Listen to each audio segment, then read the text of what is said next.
ओम शांति। 30 अगस्त 2023 की मधुर महावाक्य। मीठे बच्चे, पवित्र रहने की कसम लेना ही सच्चा रक्षा बंधन है। बाप कल्प में एक ही बार यह राखी तुम बच्चों को बांधते हैं। प्रश्न: पवित्रता की प्रतिज्ञा करने वालों को भी योग में रहने का इशारा क्यों मिलता है? उत्तर: क्योंकि योग की शक्ति से ही वायुमंडल को शांत बना सकते हो। सारी दुनिया को शांति का वर्षा देने का उपाय ही योग है। तुम बाप को याद करते हो विश्व में शांति फैलाने के लिए। जितना बाप को याद करेंगे उतना माया का असर नहीं होगा। बाप का यही फरमान है, बच्चे अशरीरी भवो। गीत: भैया मेरे राखी के बंधन को निभाना। ओम शांति। बेहद के बाप का बच्चों प्रति फरमान है कि अशरीरी होकर रहो, अर्थात अपने को आत्मा निश्चय कर इन कर्मेंद्रियों से अपने को अलग समझो। यह शरीर डिपेंड करता ही है आत्मा के ऊपर। आत्मा अलग हो जाती है तो शरीर कोई काम की चीज़ नहीं रहता, जिसको फिर जलाया जाता है। जब आत्मा निकल जाती है तो जैसे मुर्दा किचड़ा हो जाता। किचड़ा होता है तो कहते हैं कि इस किचड़े को जला दो। आत्मा बिगर यह शरीर काम का नहीं है। तो अहम आत्मा इमोर्टल है। यह शरीर जो पार्ट बजाने लिए मिलता है, यह विनाशी है। आत्मा निकल जाती है तो यह शरीर कोई काम का नहीं रहता, बदबू हो जाती है। शरीर के बिगर आत्मा साइलेंस रहती है। बाप समझाते हैं, तुम्हारी आत्मा का स्वधर्म है साइलेंस। तुम जानते हो हम आत्मा वास्तव में परमधाम की रहने वाली है। परमपिता परमात्मा भी वहाँ रहते हैं। जब कोई दुख होता है तो बाप को याद करते हैं, मुझे इस दुख से छुड़ाओ। आत्मा ही सुख दुख में आती है। बहुत सन्यासी आदि हैं जो कहते हैं आत्मा निर्लेप है, परंतु नहीं, आत्मा में ही खाद पड़ती है। सच्चे सोने में सिल्वर पड़ती है तो सोना 24 कैरेट से 22 कैरेट बन जाता है। सच्चे सोने में खाद डालते हैं तो जेवर मूल्य में के हो जाते हैं। आत्मा ही मुख्य है। आत्मा का बाप है परमपिता परमात्मा। वही आकर इस समय बच्चों को कहते हैं, अब शरीर का भान छोड़ दो। मैं आत्मा हूँ, बाप के पास जाता हूँ। हम हैं पांडव। पांडवों का प्लान यह है, पहले यादव यूरोपवासी, फिर कौरव और यह है पांडव। बरोबर महाभारी लड़ाई लगी और फिर जय जयकार हो गया। यह राजयोग है ही नई दुनिया स्वर्ग के लिए। पांडवों की जय जयकार हुई और सब खलास हो गए। जय जयकार होती ही है सतयुग में। राखी का त्योहार भारतवासी मनाते हैं, राखी बांधते हैं। अभी यह बच्चे जानते हैं राखी एक ही बार बांधते हैं, जो फिर हम 21 जन्म पवित्र रहते हैं। तो ज़रूर कलयुग अंत में राखी बांधने वाला चाहिए। राखी कौन आकर बांधते हैं, कौन प्रतिज्ञा कराते हैं? स्वयं बाप और जो उनके वंशावली ब्राह्मण हैं। सच्चे सच्चे ब्राह्मण तुम हो। ब्राह्मण ही राखी बांधते हैं। बहन भाई को बांधे, यह भी झूठी बनावट है। बुजुर्ग लोग जानते हैं, आगे ब्राह्मण ही आकर धागे की राखी बांधते थे। वह कोई ऐसे नहीं कहते कि तुमको पवित्र रहना है। पवित्रता को वह जानते ही नहीं। तो यह राखी उत्सव जरूर संगम पर हुआ है। कितना वर्ष हुआ? 5000 वर्ष। संगम पर बाप ने राखी बांधी, फिर हम सतयुग त्रेता अंत तक पवित्र रहे। फिर भक्ति मार्ग से यह राखी त्योहार शुरू हो गया। कहते हैं यह उत्सव परंपरा से मनाते आए हैं, परंतु ऐसे तो है नहीं। 5000 वर्ष में हम एक ही बार राखी बांधते हैं। जब द्वापर से पतित बनते हैं तो वर्ष वर्ष राखी बांधते हैं, क्योंकि अपवित्र बनते हैं। जैसे वर्ष वर्ष रावण को भी जलाते हैं, वैसे वर्ष वर्ष राखी भी बांधते हैं। वास्तव में इनका अर्थ तुम समझते हो। बाप आकर कहते हैं, बच्चे प्रतिज्ञा करो। राखी बांधने से कुछ नहीं होता है। यह तो कसम उठाया जाता है कि बाबा हम अभी पवित्र रहेंगे। तो ड्रामा में इन उत्सवों की नूंद है। सतयुग त्रेता में राखी बांधने की दरकार नहीं रहती, वो है ही वॉइसलेस वर्ल्ड। इस समय अपनी है चढ़ती कला, फिर तो उतरना होता है। हम फिर सो सतो प्रधान देवता बनेंगे। ब्राह्मण कहते हैं हम अभी ईश्वर की संतान हैं, फिर सो देवता बनते हैं। बनाने वाला है परमपिता परमात्मा। मनुष्य से देवता निराकार परमपिता परमात्मा बनाते हैं। मनुष्य नहीं बना सकते। उन्होंने मनुष्य का नाम डाल दिया है। श्री कृष्ण को भी द्वापर में ले गए हैं। तुम पति से पावन कलयुग अंत में बनते हो, फिर सतयुग आना है। अगर द्वापर में आए तो फिर कलयुग का नाम गुम हो जाना चाहिए। यह रॉन्ग बात है। जब रॉन्ग हो तब तो बाप आकर राइट बनाए ना। अभी सब झूठे हैं, झूठी माया झूठी काया। बाप आकर बच्चों को सच्चा बनाते हैं। सतयुग त्रेता में कभी झूठ बोलते ही नहीं। यहाँ तो पाप करते झूठ बोलते रहते हैं। पाप आत्माओं को पुण्य आत्मा तो बाप ही बनाएंगे। जैसे दीपमाला पर सारे वर्ष का हिसाब किताब चुकत करते हैं ना। तुम्हारा फिर आधा कल्प का जो पापों का खाता है वह भस्म होता है और पुण्य का खाता तुम जमा करते जाते हो। यहाँ ही जमा करेंगे तब 21 जन्म लिए फल मिलेगा। बाप को याद करने से ही विकर्म विनाश होंगे। नया कोई पाप नहीं करना चाहिए, पुराना खाता खलास करना है। बाप को बतलाते हैं कि बाबा हमसे यह पाप हुआ, अच्छा आधा माफ़ है। इस जीवन में भी छोटेपन में पाप किया है तो वह बतलाने से आधा दंड कट जाएगा। बाकी आधे के लिए फिर भी मेहनत करनी पड़ेगी। इस जन्म की जीवन कहानी से आगे का भी पता पड़ जाता है, क्योंकि संस्कार ले आते हैं ना। फिर उनकी अवस्था का पता पड़ जाता। यह तो समझते हैं दिन प्रतिदिन नीचे ही गिरते आए हैं। दुनिया तमोप्रधान बनती जाती, पाप बढ़ते जाते हैं। फिर पतित पावन बाप आकर राखी बांधते हैं, अर्थात प्रतिज्ञा कराते हैं, तो तुम पवित्र बन जाते हो। परंपरा अर्थात हर 5000 वर्ष बाद यह सच्ची सच्ची राखी बाप से बंधवाते। फिर उसकी रस्म रिवाज आधा कल्प चलती है। उसका महत्व बहुत है। पहले पहले महत्व है जो राखी बांधते हैं, उनका उत्सव है मुख्य।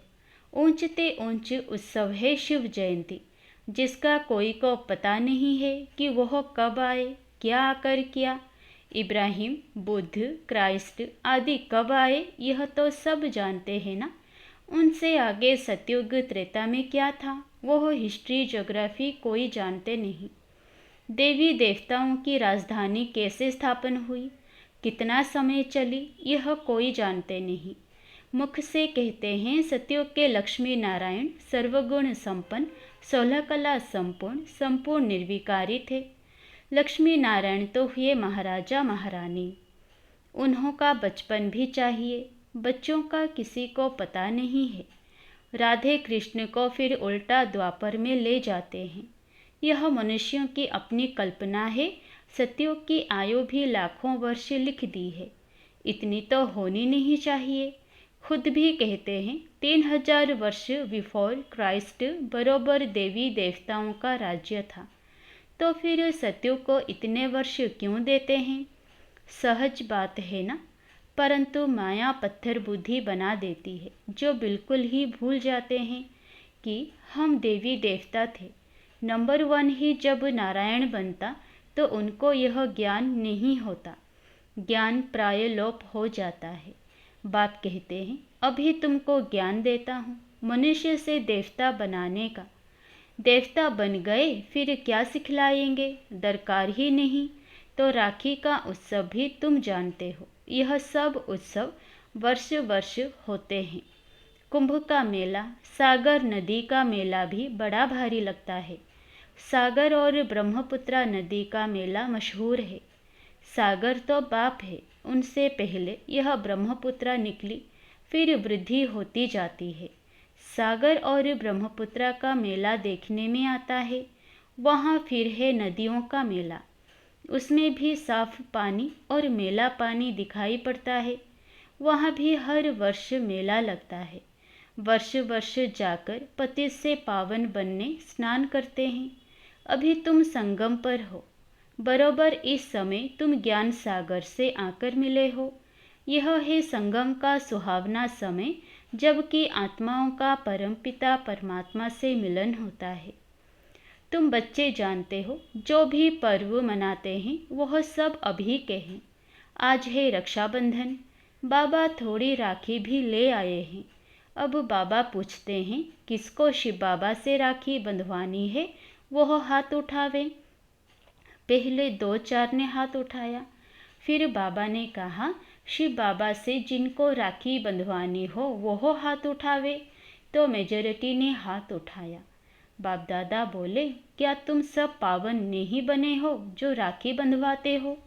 फिर मम्मा से बाप दादा ने पूछा तो मम्मा बोली, राखी तो बांधी ही हुई है।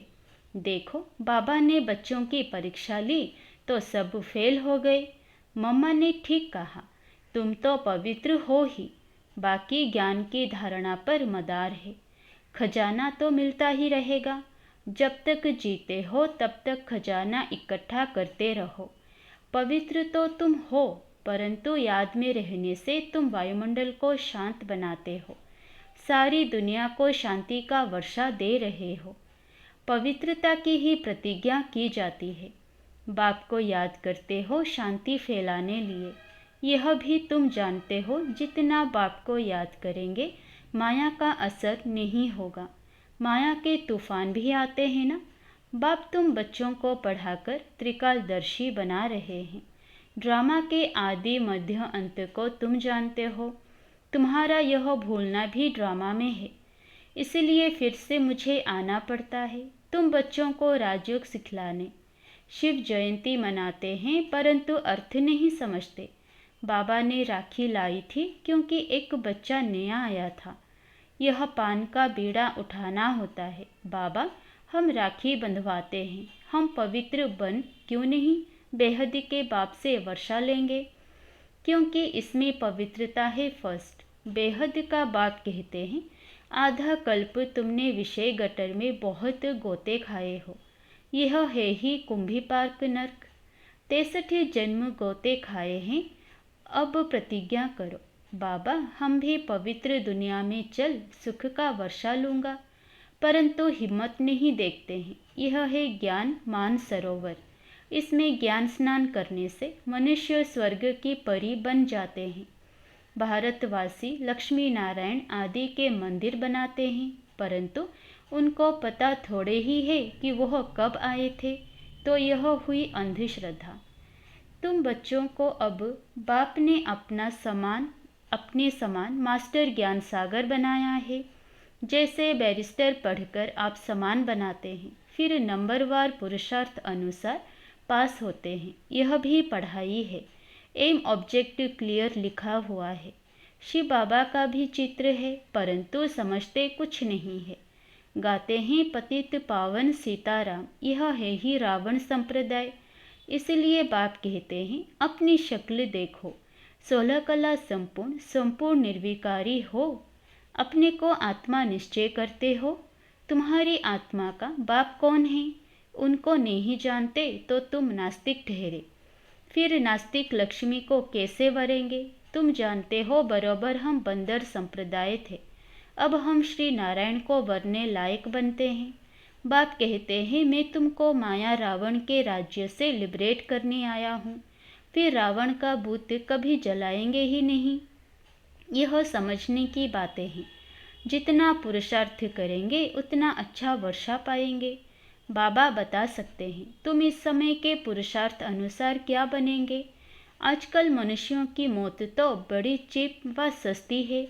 वहाँ तो समय पर आयु पूरी हुई, झट मालूम पड़ेगा हमको यह चोला छोड़ दूसरा नया लेना है। नई नई आत्माएं आती हैं तो पहले पहले उन्हों की महिमा होती है, फिर कम हो जाती है। सतो रजो तमो से हर एक को पास करना पड़ता है। बाबा आकर सतो प्रधान बनाते हैं, यह भी वंडर है। इतनी करोड़ आत्माओं को अपना अविनाशी पार्ट मिला हुआ है जो कभी विनाश नहीं हो सकता। आत्मा इतनी छोटी सी बिंदी है, उनमें सारा अविनाशी पार्ट भरा हुआ है। इसको कुदरत कहा जाता है। नया कोई इन बातों को समझ ना सके, बड़ी गुह्य बातें हैं। शिव का रूप तो यही दिखाते हैं ना। अगर हम इनका रूप बदला दें तो कहें इनकी तो दुनिया से न्यारी बात है। नई दुनिया के लिए नई बातें अभी तुम सुनते हो, फिर कल्प बाद भी तुम ही आकर सुनेंगे। तो पतित पावन बाप ने प्रतिज्ञा कराई थी, जिन्होंने यह प्रतिज्ञा की वही स्वर्ग के मालिक बने। इसलिए यह त्योहार मनाया जाता है। सच्चे सच्चे ब्राह्मण तुम हो। सरस्वती ब्राह्मणी ऊंची गाई जाती है। अच्छा, मीठे मीठे सिकिलधे बच्चों प्रति माता पिता बाप दादा का याद प्यार और गुड मॉर्निंग। रूहानी बाप की रूहानी बच्चों को नमस्ते। धारणा के लिए मुख्य सार। पहला, पुराने विकर्मों का खाता खलास कर पुण्य का खाता जमा करना है। याद में रह शांति का वायुमंडल बनाना है। दूसरा, पवित्रता की प्रतिज्ञा कर पवित्र रहने की सच्ची राखी हर एक को बांधनी है। वरदान, सदा दिल खुश मिठाई खाने और खिलाने वाले सच्चे सेवाधारी खुश मिजाज भव। जो रोज़ अमृत वेले दिल खुश मिठाई खाते हैं, वे स्वयं भी सारा दिन खुश रहते हैं और दूसरे भी उनको देख खुश होते हैं। यह दिल खुश की खुराक कैसी भी परिस्थिति को छोटा बना देती है, पहाड़ को रुई बना देती है। तो सदा यही स्मृति रखो कि हम दिल खुश मिठाई खाने और दूसरों को खिलाने वाले हैं। रोने की परिस्थिति में भी मन सदा खुश रहे, तब कहेंगे खुश मिजाज। उनके चेहरे से भी सेवा होती है। उनकी सूरत ज्ञान की सीरत को प्रत्यक्ष करती है। स्लोगन, जिसके हर संकल्प से अनेकों को श्रेष्ठ जीवन बनाने की प्रेरणा प्राप्त हो, वही पुण्य आत्मा है। अच्छा, ओम शांति।